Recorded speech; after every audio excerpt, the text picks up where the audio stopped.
Vamos fazer uma minissérie de 2 episódios, onde nós vamos falar nessas próximas 2 semanas sobre um nicho que até agora a gente não falou para vocês. Quer saber qual é? Nós vamos falar sobre barbearias e salão de beleza. Vamos falar sobre o melhor nicho tributário para esse segmento e também como vai funcionar ou como funciona o salão parceiro, que é uma das principais estratégias de redução tributária para esse setor. Então, fica com a gente nessas próximas 2 semanas para tirar tudo que é possível de todo esse conteúdo que nós trouxemos para você. Mas antes, não deixe de se inscrever no nosso canal, ativar o sininho e compartilhar esse conteúdo para o seu barbeiro, para sua manicure, para sua cabeleireira, para que eles possam acompanhar cada minutinho que foi preparado com muito carinho para vocês. Então,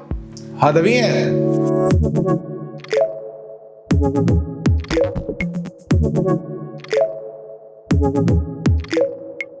Nesse primeiro episódio, nós vamos falar sobre os modelos tributários para barbearias e salões de beleza. E hoje o nosso papo é para você que tem uma barbearia ou tem um salão. Eu quero te dizer que existe uma grande chance de você estar pagando mais imposto do que deveria, e não por falta de esforço, e sim por falta de estratégia. A maioria dos empresários desse setor toma decisões tributárias muito automáticas. Abre o CNPJ, entra no Simples Nacional e acredita que tudo está resolvido. Só que o problema começa quando o negócio cresce, porque o imposto cresce junto e muitas vezes cresce mais rápido do que a sua margem. E é exatamente aqui que entra o ponto principal desse vídeo. Não existe um regime tributário melhor para todo mundo. Existe o regime certo para o seu modelo de negócio. Vamos começar entendendo como funciona o Simples Nacional para esse setor. Quando você começa em um salão, geralmente você começou como um MEI. Tô certo ou tô errado? Mas as atividades de barbearia, cabeleireiro e estética, via de regra, depois que você desenquadra do MEI, ele está enquadrado no anexo 3 do Simples Nacional. Isso significa que a alíquota inicial começa em 6% sobre o seu faturamento. Parece baixo, e de fato é um atrativo muito grande no começo. Só que essa alíquota não é fixa, ela é progressiva. Conforme o faturamento da empresa aumenta ao longo dos últimos 12 meses, essa alíquota também sobe. E aqui está o primeiro ponto que pouca gente percebe.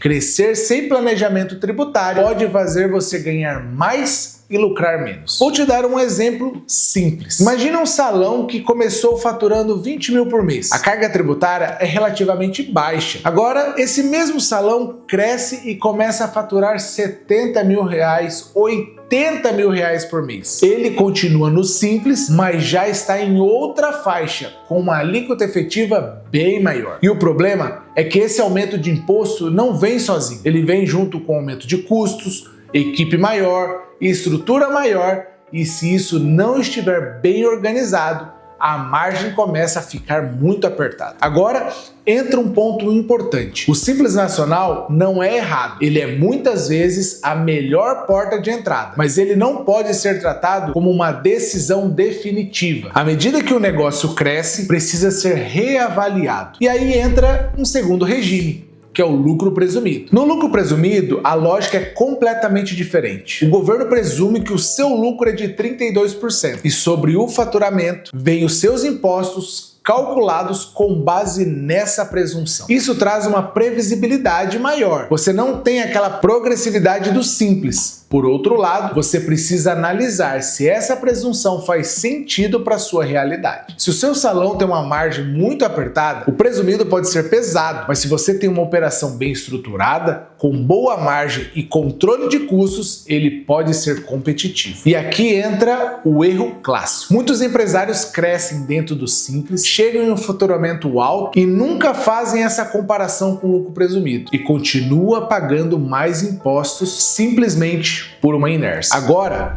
existe o lucro real, que é menos comum nesse setor, mas não pode ser ignorado. O lucro real tributa o lucro efetivo da empresa. Ele exige mais controle contábil, mais organização, mas em alguns cenários específicos, principalmente quando a margem é baixa e há muitos custos dedutíveis, ele pode ser uma grande alternativa. Mas aqui vem o ponto mais importante de todo esse vídeo, e talvez o mais negligenciado. O problema não é o regime tributário, o problema está na forma como a receita é estruturada dentro do seu negócio. Vou explicar isso com um exemplo muito comum. Um cliente entra na barbearia e paga R$60 por um corte. Desses R$60, uma parte fica com o barbeiro e a outra parte fica com o salão. Agora eu te pergunto, de quem é essa receita? Se o salão tributa os R$60 como receita própria, ele está pagando imposto sobre um valor que na prática não é dele totalmente. Isso acontece todos os dias em milhares de salões. Esse é o tipo de erro que não aparece na operação diária, mas impacta diretamente o caixa lá no final do mês. Outro ponto crítico é a mistura de receitas. Muitos salões vendem produtos como pomada, shampoos, cosméticos, e isso é uma atividade diferente da prestação de serviço. Tem margem diferente, dinâmica diferente e deveria ser controlado separadamente. Quando tudo é misturado, o empresário perde a visão, não sabe o que dá lucro, o que sustenta o negócio e o que está apenas girando caixa. E sem essa visão, qualquer decisão tributária vira um chute. Então,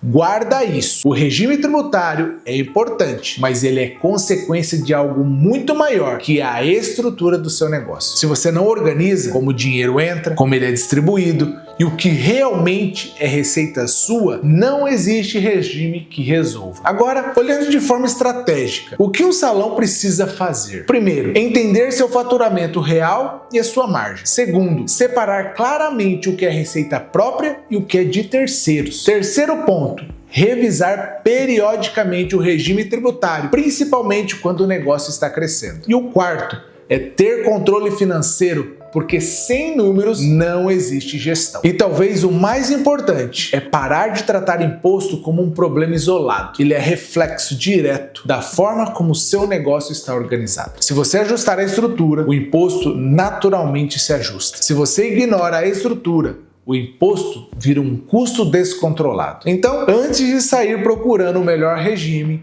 a pergunta correta é: o seu modelo de negócio está certo? Porque é isso que define quanto você paga. Se esse conteúdo fez sentido para você, comenta aqui regime que eu posso te ajudar a entender qual cenário faz mais sentido para o seu caso. E no próximo vídeo eu vou te mostrar um modelo que muda completamente essa lógica e que, quando bem aplicado, pode reduzir significativamente a carga tributária, que é o salão parceiro. Então, vem ser Prime!